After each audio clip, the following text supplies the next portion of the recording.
Welcome back. We are going to be looking at very cool pen today. This is the Jinhao X750.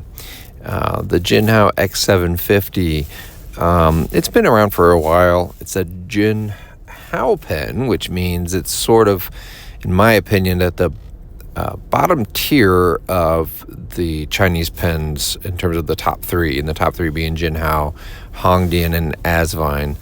However, this was one of the first, I believe, the first Chinese pens that I got a while back, and also the one that I was the most surprised by the nib.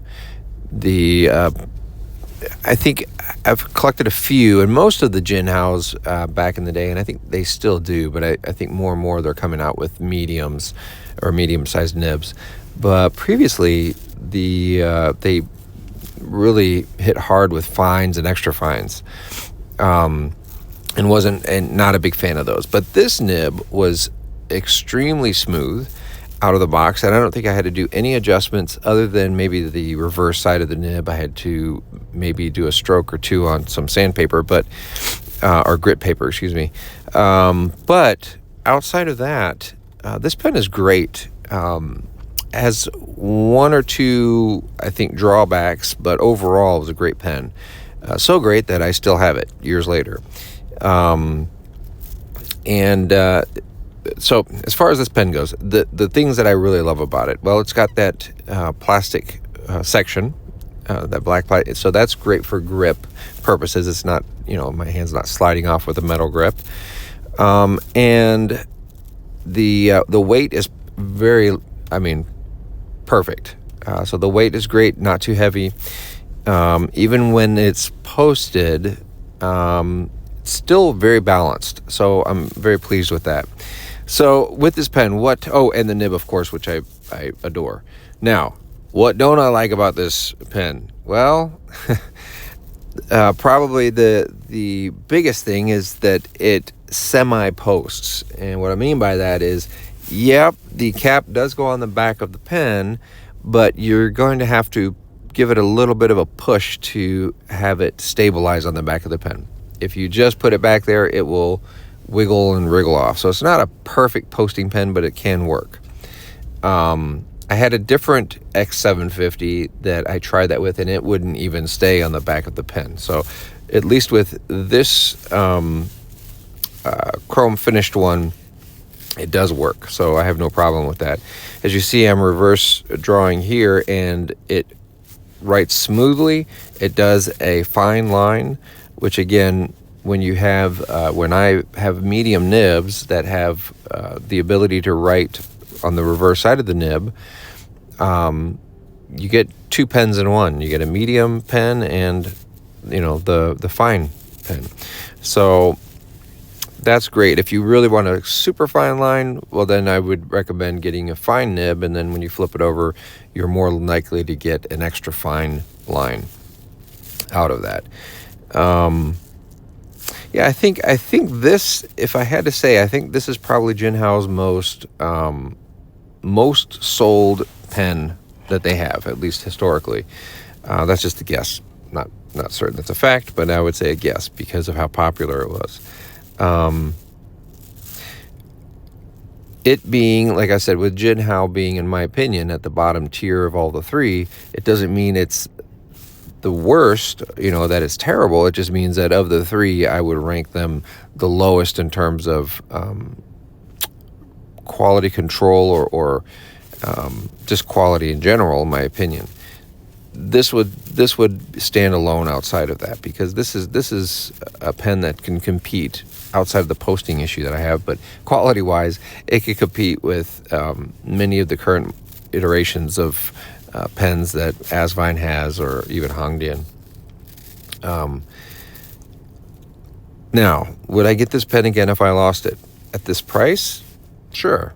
I don't think you can beat it. At least when I got it, it was I don't know, what was it? Less than $10? It was, maybe it was around $10, but either way, that's crazy for a cartridge converting pen.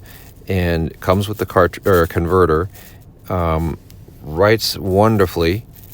This pen, in terms of writing quality, can go up against many, many more expensive pens.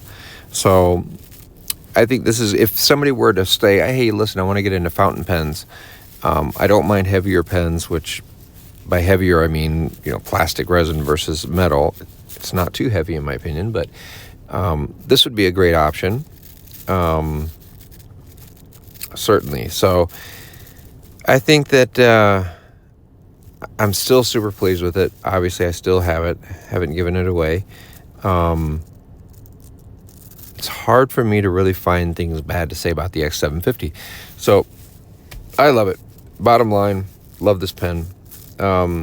It's a shame I don't write with it more often or draw with it more often. It has a great ink flow. Again, I love the fact that we have a cartridge converter. I can put any ink into it. I'm happy it's not a piston filler, frankly. And I think the reason I'm saying that is because it's a Jinhao.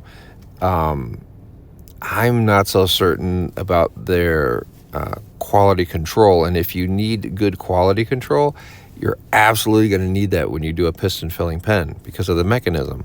And if the mechanism goes, it may be a little bit more difficult to fix it, than, I don't know, with some current pens that have a little bit better quality control. So it's just sort of a worrisome thing for me. The only pens that I've gotten that are piston fillers are Asvines, and I've got a couple of those. I think I trust it a little bit better. Maybe I have one Hongdian that's a piston filler. I got to go back and look again. But that said, this is nice. It's also, because it's a converter, it's easier to clean out, in my opinion. I do like that. I don't believe these are screw-in nibs. I don't believe so, and I could be wrong, but I think you have to pull, they're friction fit nibs, you have to pull them out. I think I've tried it before and I just wasn't able to do it. That may have changed in the current models of the X750 that are out. Don't know for sure. But overall, fantastic pen.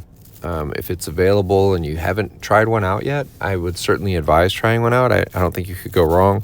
And frankly, for the cost, I mean, you really don't have that much to lose. So even if for any reason you do get a lemon, but lucky enough not to, so I could say that's good. And I say that few and far between with Jinhao pens.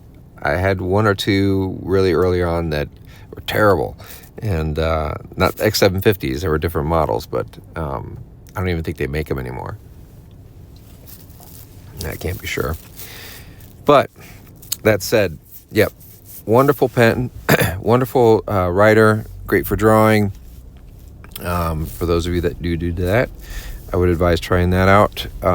Like I said, with a medium nib, you can get a fine line out of it. Ink flow is great. I don't ever have the reverse side dry out on me either. So, and maybe, I don't know, maybe because I did make an adjustment or two, but that might be the most you'd have to do.